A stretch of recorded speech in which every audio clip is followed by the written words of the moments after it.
皆さんこんにちは、乃木画家です。今回の動画では写真と見分けがつかないような滑らかでリアルな鉛筆画を描くための方法についてご説明していきます。以前、滑らかに塗る方法という動画で滑らかな質感を出すためには大きく分けて塗りとぼかしのステップに分かれるというお話をしました。今回の動画では鉛筆を使ってある程度滑らかに塗った後のぼかしについて解説していきます。なのでもしこちらの滑らかに塗る方法という動画を見てない方はぜひ塗りについての動画から見ていただくとより分かりやすいと思います。それでは早速ぼかし方について解説していきますが、まずは道具についてです。ぼかすための道具で最も一般的なのはティッシュではないかと思います。その他にもこちらのような擦筆という細かい部分を消すために鉛筆型をしたものがあります。材質は紙でできています。その他にも綿棒や筆などでこすったり、黒鉛を筆でなじませる方法などいろいろな方法があります。ただ僕の場合は普段これらの道具は一切使いません。今回ご紹介したいのはこのセーム革という布です。セーム革は材質は鹿の皮でできています。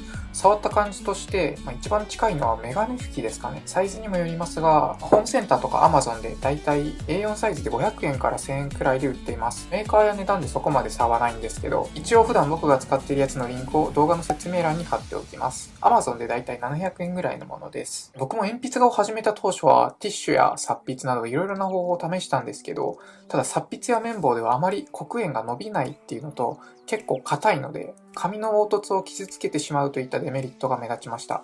ただセーム革に出会ってから本当にぼかしについての世界が変わりました。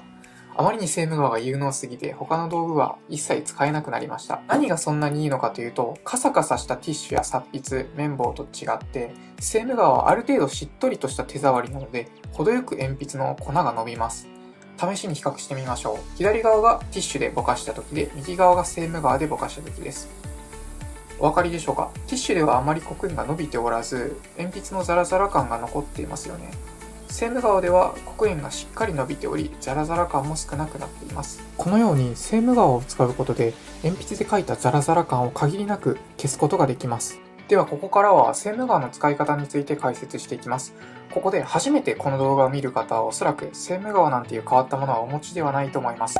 その場合はティッシュでも大丈夫です。ティッシュもセーム革もぼかしやすいかどうかに違いは出てきますが、基本的なぼかしのポイントや注意点は一緒です。それでは実際に解説していきます。セーム革をこのまま使うのは大きすぎるので、まずは使いやすい大きさにハサミでカットしていきます。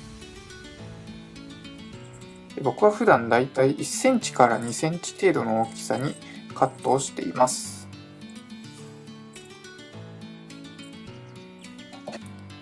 これぐらいの大きさです。では実際にこすっていきたいんですけど、その前に鉛筆画をパーツごとに見ていくと、薄い部分、濃い部分、薄い部分と濃い部分が混在する部分、グラデーションの部分の4つに分けられると思います。それぞれぼかし方について方法やポイントが異なってくるので個別に解説をしていきます。まずは薄くて全体の濃さが均一な場合のぼかし方を解説します。これは 2B で塗ったものになります。この時点では拡大すると特に分かりやすいですが、若干ザラザラしているのが分かりますね。これをセーム革を使って滑らかにぼかしていきます。ただ擦るのではなくて、擦り方にもポイントがあります。実際にやっていきます。まず力を抜きます。そしてジグザグに動かすのではなく、円を描くように丸く動かしていきます。イメージとしては傷口に優しく薬を塗るというような感じです。これだけです。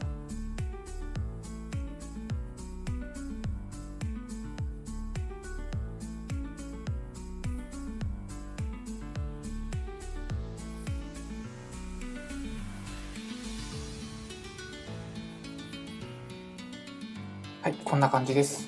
ティッシュでやる場合もポイントは同じです。以上がぼかしたい部分が薄い場合の話でした。次はぼかしたい部分が濃い場合を解説していきます。こちらは 8B で塗ったものとなります。では先ほど説明したように優しく円を描くようにこすっていきます。まずは左側をこすってみます。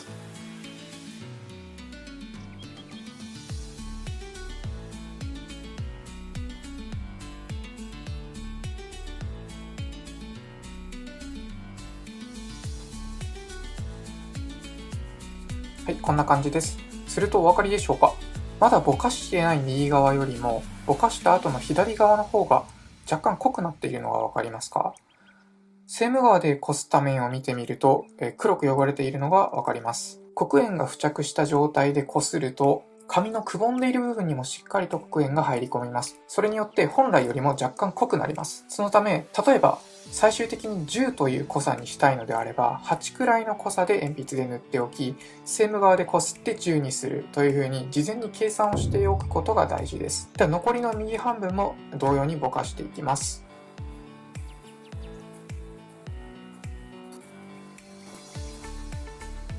以上が濃い部分のぼかし方についてでした。次にいろいろな濃さの部分が混在する場合を解説していきます。今回は濃さの違うものを3種類用意しました。濃さが異なる場合のおすすめのやり方は2つです。薄い方から順にぼかしていくか、あるいは濃さの種類分だけセーム側を使い分けるかです。でまずそれぞれの濃さを別々のセーム側でこすっていきます。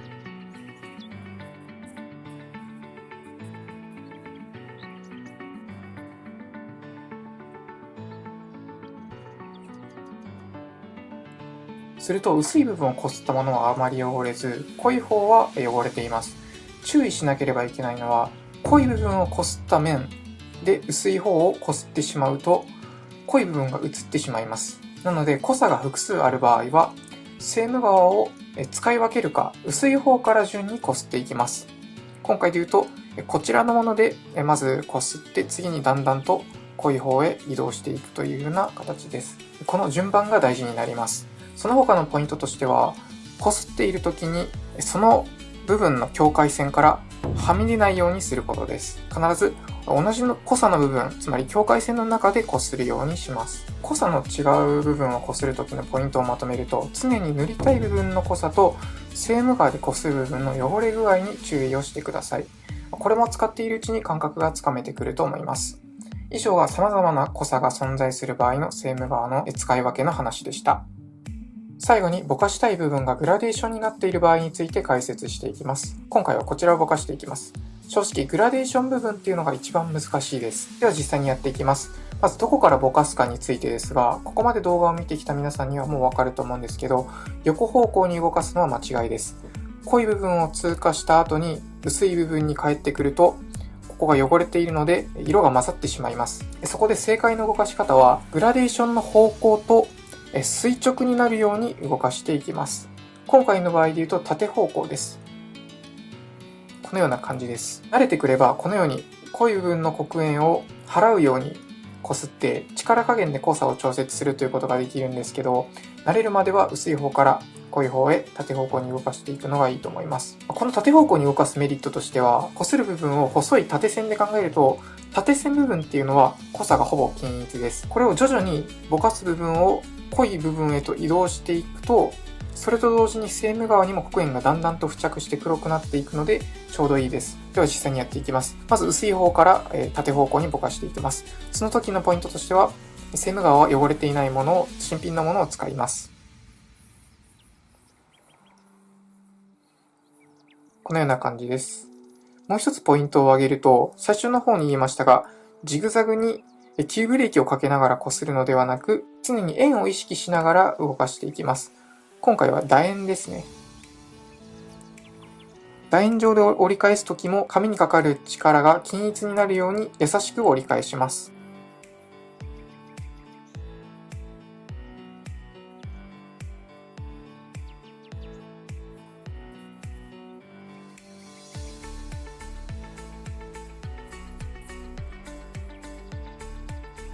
こんな感じです。以上がグラデーション部分をぼかすときのポイントでした。ここまでいろいろな濃さをぼかす方法について4パターン解説しました。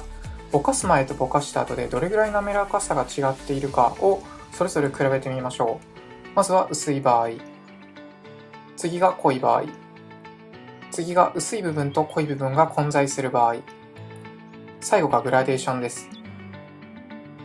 ぼかした後ではそこそこ滑らかになっているのがわかりますね。セーム側を使っていきなり作品に挑戦する前に、一旦真っ白な紙の上で黒くなったセーム側で練習して感覚をつかんでみてください。